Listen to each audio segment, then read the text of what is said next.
ஆதி திராவிட நலத்துறை விடுதிகளில் முழுமையான அடிப்படை வசதிகளை செய்து கொடுப்பது அரசின் கடமை என எடப்பாடி பழனிசாமி தெரிவித்துள்ளார். சேலம் ரெட்டியூர் நாசர்பட்டி பகுதியில் நிகழ்ச்சி ஒன்றில் கலந்து கொண்ட எதிர்க்கட்சித் தலைவர் எடப்பாடி பழனிசாமி பின்னர் செய்தியாளர்களை சந்தித்தார். அப்போது பேசிய அவர், ஆதி திராவிடர் நலத்துறை விடுதிகளில் முழுமையான அடிப்படை வசதிகளை செய்து கொடுப்பதுதான் அரசின் கடமை என கூறினார்.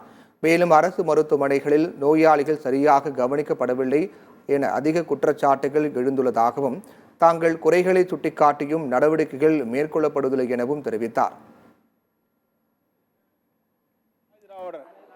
இருக்கின்ற அந்த மாணவர் விடுதியெல்லாம் சரியான பராமரிப்பு இல்லை, சரியாக உணவுகள்லாம் தரமான உணவு கொடுக்கல. அந்த மாணவர்கள் கொடுக்கின்ற அந்த புகாரின் அடிப்படையில் தான் நாங்கள் அறிவிச்சிருக்கிறோம் அறிக்கையின் வாயிலாக. இதை இந்த அரசு போய் ஆய்வு செய்து அதில் என்ன குறைபாடுகளோ அதை தீர்த்து வைக்கணும். அதுதான் ஒரு நல்ல அரசுடைய கடமை. நான் ஏற்கனவே இந்த மருத்துவமனையில் இருக்கிற குறைபாடுலாம் சுட்டி காட்டினேன்.